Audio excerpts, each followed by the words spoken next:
শরীফ ওসমান হাদিকে যেভাবে প্রকাশ্যে গুলিবর্ষণ করার পরেও আমরা দেখেছি বাংলাদেশ জাতীয়তাবাদী ছাত্র দল সহ বাংলাদেশ জাতীয়তাবাদী দলকে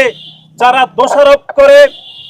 শরীফ ওসমান হাদির মৃত্যুকে যারা কলঙ্কিত করতে চেয়েছে, আমরা কিন্তু সেটি ভুলে যাইনি। আপনারা সবাই অবগত রয়েছেন যে ত্রয়োদশ জাতীয় সংসদের তফসিল ঘোষণার ঠিক পরের দিনে আমাদের দীর্ঘদিনের সহযোদ্ধা জুলাই আগস্টের সম্মুখ সারিতে আমরা যারা রাজপথে আন্দোলন সংগ্রাম করেছি, সেই শরীফ ওসমান হাদিকে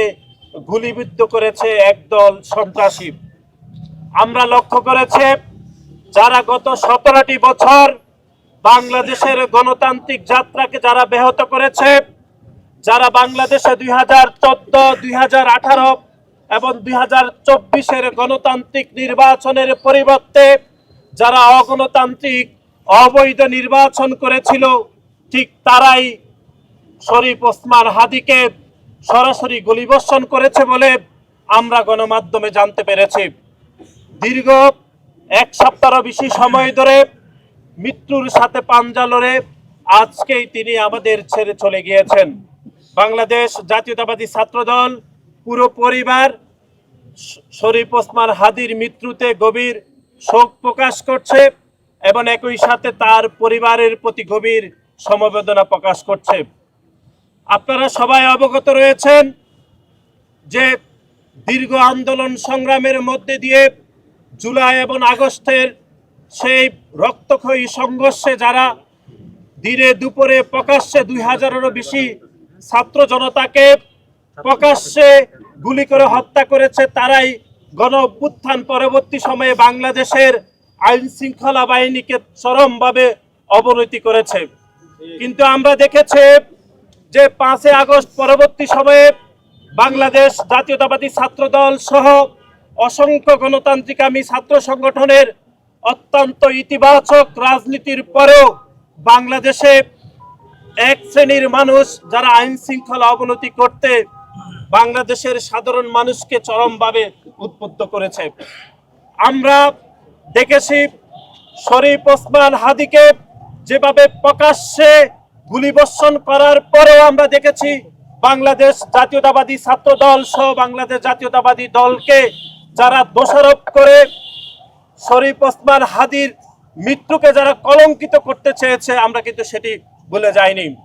সুতরাং সংগ্রামে আজকে বিক্ষুব্ধ সমাবেশ আপনাদেরকে আমরা স্মরণ করে দিতে চাই যে গণতান্ত্রিক যাত্রার জন্য বাংলাদেশ জাতীয়তাবাদী দল বিএনপি সহ অসংখ্য রাজনৈতিক কর্মীরা যারা গত 17 বছর ধরে আন্দোলন সংগ্রাম করছে, সেই আন্দোলন সংগ্রামের একটি ধারাবাহিক সফলতার দিকে যখনই আমরা অতিবাহিত হচ্ছি, ঠিক তখনই আমরা দেখতে পেলাম যে গত এক থেকে 1.5 বছর ধরে সে আইন শৃঙ্খলা বাহিনীর অবনতির মাধ্যমে সে গণতান্ত্রিক যাত্রাকে রুদ্ধ করে দিতে চায়। সুতরাং আমরা মনে করি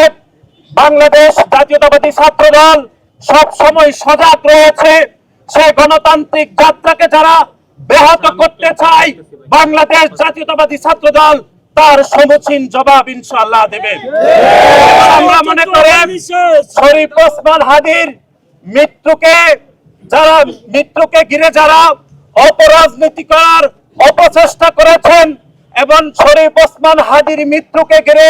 বাংলাদেশের রাজনীতি, বাংলাদেশের আইন শৃঙ্খলাকে যারা আবারও অবনতি করার অপচেষ্টা করছেন, বাংলাদেশ জাতীয়তাবাদী ছাত্রদল সব সময় সেই অপচেষ্টাকারীদেরকে সতর্ক দৃষ্টি থাকার উদাত্ত আহ্বান জানাচ্ছে।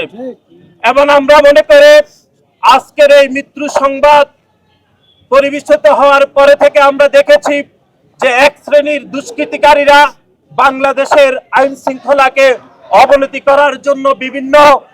অপতৎপরতা করছে, বিভিন্ন অফিসে তারা হামলা করে গণতান্ত্রিক যাত্রাকে তারা নস্যাৎ করার অপচেষ্টা করছে। বাংলাদেশ জাতীয়তাবাদী ছাত্রদল এই সকল হামলাকে তীব্র নিন্দা জানাচ্ছে এবং একই সাথে এই সকল হামলাকে ঘৃণা বলে প্রত্যাখ্যান করছে। আমরা মনে করি বাংলাদেশ যখন একটি গণতান্ত্রিক যাত্রার দিকে এগিয়ে যাচ্ছে, আগামী ফেব্রুয়ারি মাসের 12 তারিখে যখন একটি সফল জাতীয় নির্বাচন করার জন্য এই অন্তর্বর্তীকালীন সরকার যখন প্রতিটি পদক্ষেপ ইতিবাচকভাবে গ্রহণ করছে এবং বাংলাদেশ জাতীয়তাবাদী দল এই সরকারের ইতিবাচক কাজগুলোকে সমর্থন করছে, তখনই এক শ্রেণীর বুদ্ধিজীবী, এক শ্রেণীর রাজনৈতিক কর্মী এবং একটি রাজনৈতিক দল এই ইতিবাচক ধারা থেকে বাংলাদেশকে বিচ্যুতি করতে চাচ্ছে।